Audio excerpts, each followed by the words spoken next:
میں نے ایک سوال کیا تھا کہ انسان کیا ہے، تو میں نے کہا اس سے پہلے کہ آپ جواب دیں انسان کیا ہے، آپ یہ بتائیں انسان کیا نہیں ہے، کیونکہ کیا ہے پہ آئیں گے بہت غلط ڈیفینیشنز آپ کے ذہن میں آ جائیں گی جلدی سے، تاکہ آپ کا ذہن کھل جائے کہ انسان ہے کیا۔ ایک چھوٹے سے بچے گھر جائیں اپنے بیٹے سے پوچھیں کہ بیٹا انسان کیا ہے، نہیں پتا۔ ایک بوڑھے بزرگ سے پوچھیں انسان کیا ہے، نہیں پتا۔ مطلب 80 سال کا ہو گیا، داڑھی کے بال سفید ہو گئے، ابھی تک اسے پتہ ہی نہیں لگا کہ انسان کیا ہے۔ یہ المیہ نہیں ہے۔ جن کو پتہ لگ گیا کہ انسان کیا ہے وہ کربلا میں حور بن گئے، جن کو پتہ چل گیا انسان کیا ہے وہ سلمان بنے، اور جن کو پتہ ہی نہیں تھا کہ انسان کیا ہے کوئی شمر بنا، کوئی یزید بنا۔ دیکھیے انسان کی اسٹارٹنگ کتنی بری ہے۔ کائنات میں حضرت آدم حضرت حوا آئیں، اللہ نے 2 بیٹے دیے، بھائی کو قتل کر دیتا ہے۔ اگر مسلمان ہوش کے ناخن لے تو اسی واقعے سے بہت کچھ سیکھ سکتا ہے۔ آج مفتی مولوی اسی پہ لڑ رہا ہے کہ تو فلاں صحابی کو کچھ نہیں بولے گا، تو فلاں کو کچھ نہیں بولے گا، مشاجرات صحابہ ممبر سے نہیں پڑھو گے۔ جب پوچھو بھائی کیوں نہ پڑھیں، کہ نہیں ان کی عظمت ہے، اگر آپس میں لڑے بھی ہیں تو یہ لڑائیاں بیان نہ کی جائیں۔ تو یہ تو اللہ کو سکھاؤ نا، اپنے نبی کے بیٹوں کی لڑائیاں بیان کر رہا ہے، ذرا عقل تو لڑاؤ نا۔ خدا پردہ رکھ دیتا، بھائی گھر کی بات تھی، بھائی سے لڑا، ایک بھائی نے ایک بھائی کو مار دیا، اللہ کیوں بتا رہا ہے ہمیں؟ مزے لے رہا ہے خدا۔ قصوں کی کتاب ہے یہ قرآن، لوری سنائی جا رہی ہے بچوں کو۔ خونی رشتے ہیں، صحابیوں کا آپس میں خونی رشتہ نہیں ہے، خونی رشتے ہیں، بھائی کو قتل کرتا ہے۔ ابتداء بشر میں اگر 2 بشر آپس میں لڑتے ہیں کس شے کی وجہ سے؟ کیونکہ ایک کو پتا تھا انسان کیا ہے، دوسرے کو پتا نہیں تھا انسان کی ویلیو کیا ہے۔ تو خواہش نفس کی وجہ سے بھائی کا دشمن بن سکتا ہے۔ یہ الارم تھا جو خدا نے انسان کے آتے بجا دیا۔ کسی جوان کو میں نے کہا، کسی مومن کو میں نے کہا میں اپنے بیٹے کی ہدایت کرو، کہیں بیٹا گمراہ نہ ہو جائے، اس کو گناہ سے بچاؤ، معاشرے میں شہوت بہت ہے۔ نہیں مولانا، میرا بیٹا ہے، میرا خون ہے۔ یہ غرور تمہارے اندر کہاں آیا؟ تیرا خون ہے۔ نوح کا بیٹا کس کا خون تھا؟ آدم کے بیٹے کس کا خون تھا؟ اتنا اعتماد نہ کیا کرو، یہ نفس بڑا خبیث ہے۔ قد افلح من زکاہا وقد خاب من دساہا، جس نے اپنی خلقت کے مقصد کو نہیں سمجھا، جس نے تزکیہ نہیں کیا، وہ دنیا و آخرت میں تباہ و برباد ہو جاتا ہے۔ تو مطلب ہمیں اتنا ٹائم نہیں، ہم 10 منٹس کے لیے یہ سوچیں انسان کیا ہے۔ آج تک تم نے سوچا امام حسین جناب زہیر کو اپنے خیمے میں بلا کے کیا باتیں کی امام حسین نے؟ زہیر وہ جس کے پاس مال تھا، جس کے پاس دولت تھی، جس کے پاس باغ و باغات تھے، جس کے پاس سینکڑوں کی تعداد میں غلام تھے، جسے یہ پتا تھا حسین کون ہے، نبی کے نواسے ہیں۔ کون سی نئی چیز تھی جو امام نے بتائی اور امام کے پاس رک گیا؟ کہ امام نے یہ بولا ہوگا زہیر میں تجھے بڑا باغ دوں، کہ مولا میرے پاس تو ہے۔ زہیر تجھے غلام ملیں گے، مولا میرے پاس تو ہیں۔ زہیر مجھے نہیں جانتے میں کس کا نواسا ہوں، میں جانتا ہوں۔ کون سی چیز امام نے بتائی؟ امام کا یہی کام ہوتا ہے کہ انسان کو بتایا جائے کائنات میں تیرے آنے کا مقصد کیا ہے۔ تو جس ٹریک پہ چل رہا ہے یہ ٹریک تجھے جنت تک نہیں لے کر جائے گا۔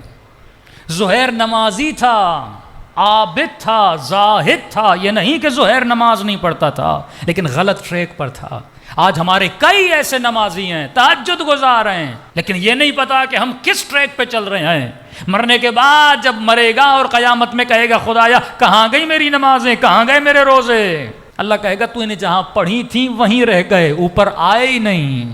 میں نے انچولی میں ایک مثال دی، میری عادت ہے سمپل سی مثالیں دیتا ہوں تاکہ جوانوں کے ذہنوں میں بڑی آسانی سے بیٹھ جائے۔ میں نے کہا دیکھو تمہارے جیبوں میں موبائل ہیں، مختلف کمپنیوں کے اس میں سم کارڈ ہیں۔ اب موبائل میں سم کارڈ ہو تو یہ سم کارڈ سگنل کب پکڑتا ہے؟ جب ٹاور کے قریب ہو۔ اب پاکستانی سم عراق لے کر جاؤ گے نہیں چلے گی، عراقی سم پاکستان لے کر آؤ گے نہیں چلے گی، ٹاور کے قریب ہوگے تو سگنل آئیں گے۔ میں نے کہا بڑے خوش نصیب ہو تم سب کے پاس ولایت کا سم ہے۔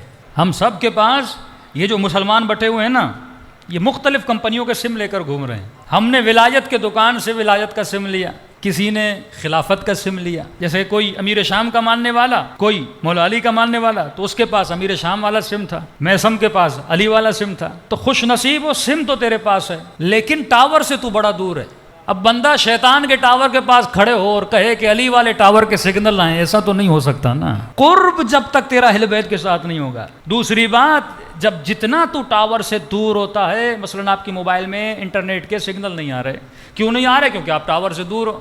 اب سگنل جب نہیں آئیں گے نیٹ کمزور ہوگا، جب نیٹ کمزور ہوگا نہ کوئی چیز اپلوڈ ہوگی، نہ کوئی چیز ڈاؤن لوڈ ہوگی. جب یہ قیامت کے دن پہنچیں گے ساری نمازیں خدا کہاں گی, اللہ کہے گا اپلوڈ ہوئی نہیں, تیرا کنیکشن ہی کٹا ہوا تھا نا. جب تک تو متصل نہیں ہوتا, آخرت کا سسٹم بھی بالکل اسی کی طرح ہے.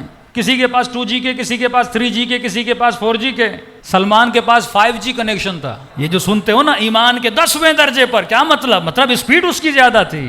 وہ سوتا بھی رہا تو علی نے کہا کہ یہ عبادت کر رہا ہے, اور وہ دن رات نمازیں پڑھتے رہے, قیامت میں کچھ پہنچے گا بھی نہیں. بھائی یہ مجلس تمہیں اپلوڈ کرنی ہے نا, یہ تو نہیں کہ پروردگارہ میں نے 10 دن محرم کے 10 امام حسین کی مجلسیں سنی اور مر جاؤ عالم برزخ میں ایک بھی مجلس نہ ملے, تو اللہ کہے گا تو نے اپلوڈنگ پہ لگائی تو تھی لیکن تیرا ڈیٹا آف تھا نا. حسین کا ذکر اسی ڈیٹا کو آن کرنے کے لیے. روح جب تک چیزوں کو ٹرانسفر نہ کرے, جب تک محبت و معرفت اہل بیت تمہارا, جب تک تجھے پتہ ہی نہ چلے کہ کس طرح مجھے اپنی روح کو بلند کرنا ہے. میں ایک نہیں, میں نے سینکڑوں سے سوال کیا تبھی یہ مجلس پڑھ رہا ہوں کہ بھائی انسان کیا ہے. مدرسوں کے مولوی بیچارے طالب علموں سے میں نے کہا انسان کیا ہے, ایک ہی رٹی ہوئی تعریف سب کو آتی ہے, الانسان حیوان ناطق. انسان ایک ایسا حیوان ہے جو بولتا ہے. یہ تعریف ہے انسان. میں نے کہا بولتا تو طوطا بھی ہے, یہ فضیلت انسان ہے. ہمارے استاد اخلاق کہتے ہیں یہ چھوڑ دو انسان کیا ہے, پہلے یہ سوچو انسان کیا نہیں ہے. ایک مرتبہ بولتا ہوں یہ ٹیشو کیا ہے, ایک مرتبہ بولتا ہوں ٹیشو کیا نہیں ہے, تو پھر واضح ہو جائے گا ٹیشو کیا ہے. اس کو جدا کرتے جاؤ, چیزوں سے جب جدا کرتے جاؤ گے آخر میں نکھر کے باہر آ جائے گا. اب شروع کرتے ہیں انسان کیا نہیں ہے. کیا انسان پتھر ہے؟ سمپل سا سوال کر رہا ہوں, بچے بھی سمجھ جائیں. کیا انسان پتھر ہے؟ پتھر جیسا ہے. پتھر کی خصوصیات انسان کے اندر ہیں. آج تک آپ نے لگ رہا ہے اتنا بھی نہیں سوچا. دن رات دیواروں کو دیکھ رہے ہیں, پتھروں کو دیکھ رہے ہیں, پر محسوس نہیں کر پا رہے. ہمارے اندر پتھروں کی خصوصیات ہیں. پتھر جسم رکھتا ہے, ہم بھی جسم رکھتے ہیں. پتھر سختی رکھتا ہے, ہم بھی سختی رکھتے ہیں. مطلب یہ جسم کا ہونا, سختی کا ہونا, یہاں تک ہمارا مقام پتھر کے برابر ہے. مطلب یہاں تک ہم پتھر ہیں, انسان نہیں ہے. دوسرا سوال, کیا انسان درخت ہے؟ یہ پودے درخت, کیا انسان وہ ہے؟ آپ کہیں گے نہیں مولانا وہ نہیں ہے. لیکن کیا درخت جیسا ہے؟ کیونکہ درخت پودا چھوٹا ہوتا ہے پھر بڑا ہوتا ہے. پتھر میں نمو نہیں, جمود ہے, لیکن درخت میں جسم بھی ہے, پتھر والی سختی بھی ہے, اور سختی کے ساتھ ساتھ اس کے اندر ایک ایکسٹرا کوالٹی ہے. یعنی ادنا ترین چیز اس کائنات میں پتھر ہے.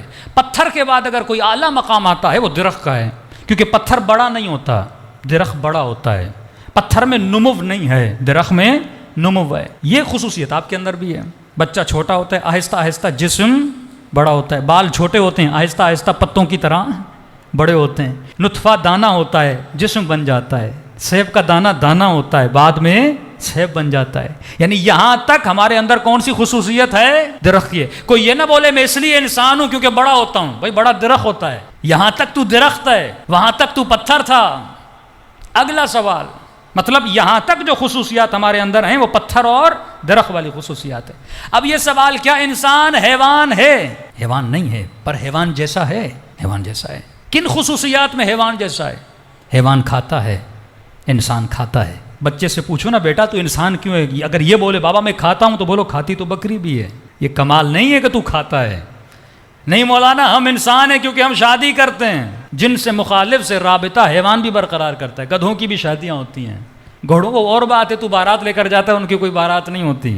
رشتہ تو وہی بناتے ہیں جو تو بناتا ہے نا. یہ مت سمجھنا کیونکہ تو شادی کرتا ہے تو انسان ہے, کیونکہ تو جن سے مخالف کی طرف اٹریکٹ ہوتا ہے وہ تیری طرف اٹریکٹ ہوتی ہے لہٰذا تو انسان ہے. نہیں, گدھا بھی گدھی کی طرف اٹریکٹ ہوتا ہے. یہ کوئی بڑی بات نہیں ہے. تو یہاں تک ہم حیوان ہیں. اچھا نہیں مولانا میں انسان ہوں کیونکہ میرے بچے ہیں. بچے تو حیوان کے بھی ہیں. نہیں مولانا میں انسان ہوں کیونکہ میرے بچے زیادہ ہیں. کتے کے تجھ سے زیادہ ہوتے ہیں. یہ کمال بشر تھوڑی ہے میرے 10 بچے ہیں اور وہ مایوس بیٹھا میرا 1 بچہ ہے. زیادہ بچے پیدا کرنا, کم بچے پیدا کرنا, یہ کوئی کمال یا نقص نہیں ہے انسان کے لیے. کوئی بے اولاد ہے یہ نقص نہیں ہے, نقص جسمانی ہے, نقص روحانی نہیں ہے. نہیں مولانا ہم انسان ہیں کیونکہ ہمارے اندر شہوت ہے, تجھ سے زیادہ گھوڑے میں شہوت ہے. نہیں میں کھانا کھاتا ہوں اس لیے میں انسان ہوں, تجھ سے زیادہ گدھا اور بھینس کھا لیتی ہے. نہیں میں باڈی بلڈنگ کرتا ہوں, بڑے بڑے وزن اٹھاتا ہوں, تجھ سے زیادہ گدھا وزن اٹھاتا ہے. کن چیزوں میں پڑا ہوا ہے تو؟ کن چیزوں کو انسان کی شان سمجھ رہا ہے؟ ویسٹرن سوسائٹی, یہ انگریز جو مادہ پرست ہیں, انہوں نے انہی چیزوں کو انسان کی شان سمجھی نا. دن رات دوائیاں بناتے ہیں, اسی چیز میں لگتے ہیں, شہوت اور بڑھے اور بڑھے اور بڑھے. مطلب خود کو گھوڑا بنانا چاہتے ہیں, انسانیت سے نکل کر حیوانیت کی طرف جانا چاہتے ہیں. دن رات ڈولے شولے اور طاقت ہے اور طاقت ہے. بھئی یہ طاقت گدھے میں تجھ سے زیادہ ہے.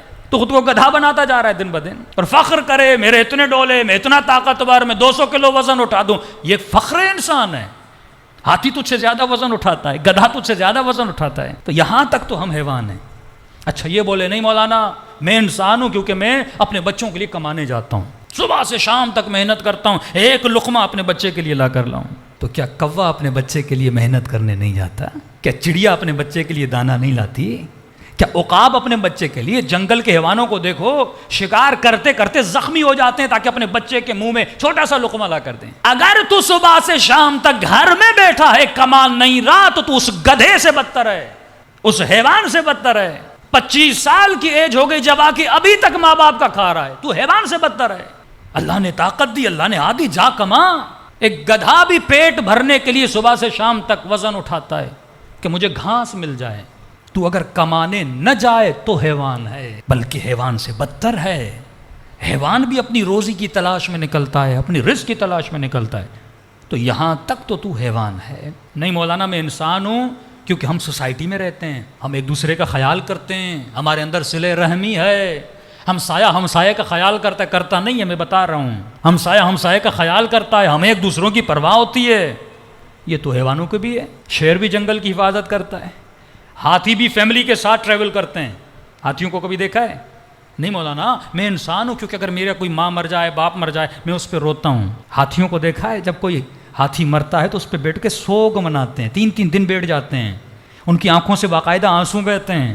نہیں مولانا میں انسان ہوں کیونکہ میں پلاننگ کرتا ہوں، میں اپنے لیے اپنے روزگار کے لیے ایک مہینہ کھانا جمع کرتا ہوں، پیسے بینک بیلنس بناتا ہوں، اسٹاک کرتا ہوں. تو کیا چونٹیاں اسٹاک نہیں کرتی؟ کیا شہد کی مکھیاں شہد نہیں بناتی؟ پورا سال اپنے لیے شہد جمع کرتی ہیں. تو نہ کرے تو حیوان سے گیا. یہ سوچ تو اس کو بھی ہے کہ مجھے اپنے لیے بنانا ہے. نہیں مولانا میرے اندر غیرت ہے کیونکہ میں انسان ہوں. غیرت تم مرغے میں بھی ہے، نہیں ہو تو تم مرغے سے گیا گزرا ہے. مولا فرماتے ہیں کئی چیزیں ہیں جو حیوان سے سیکھ. یہ جو ویسٹرن سوسائٹی پہ مرنے والے لوگ جو اپنا دین و ایمان بیچ کے ویسٹرن سوسائٹی کے پیچھے لگے ہوئے ہیں، انہوں نے خود کو انسانیت نہیں گرا، حیوانیت کے مقام سے بھی گرا دیا ہے. پورے اینیملز کی ہسٹری پڑھ کے دیکھیں، ان کی لائف اسٹائل اور زندگی پڑھ کے دیکھیں، آج تک آپ کو نظر آیا کوئی کتا کتے سے شادی کرے؟ لیکن آئیے میں دکھاتا ہوں، انگریزوں میں مرد سے شادی کر رہا ہے. یہی ہے جب در حسین اور اسلام سے بندہ دور ہوتا ہے، حیوان نہیں حیوان سے گر جاتا ہے. قیامت کے دن یہ کتا بولے گا خدا یہ مجھ سے گیا گزرا تھا. کتے کبھی کتوں سے جنسی تعلق نہیں بناتے. اولئک کالانعام بل هم اضل. کبھی خدا کہتا ہے یہ گدھے جیسا، گدھے سے گزرا. حیوان بلکہ حیوان سے بدتر، کیونکہ جب یہ بھول جاتا ہے میرے کائنات میں آنے کا مقصد کیا ہے. یہ مسجد میں گناہ کرے گا، امام بارگاہ میں گناہ کرے گا، مدرسے میں گناہ کرے گا، روڈ پہ گناہ کرے گا، حیوان سے بھی گیا گزرا ہو جائے گا. کسے پتا نہیں میں ہوں کیا، میں دنیا میں آیا کیوں. اللہ جب حد و حدود بناتا ہے تو تجھے سکھاتا ہے تو سمجھ دنیا میں کس عظیم مقصد کے لیے پیدا ہوا ہے.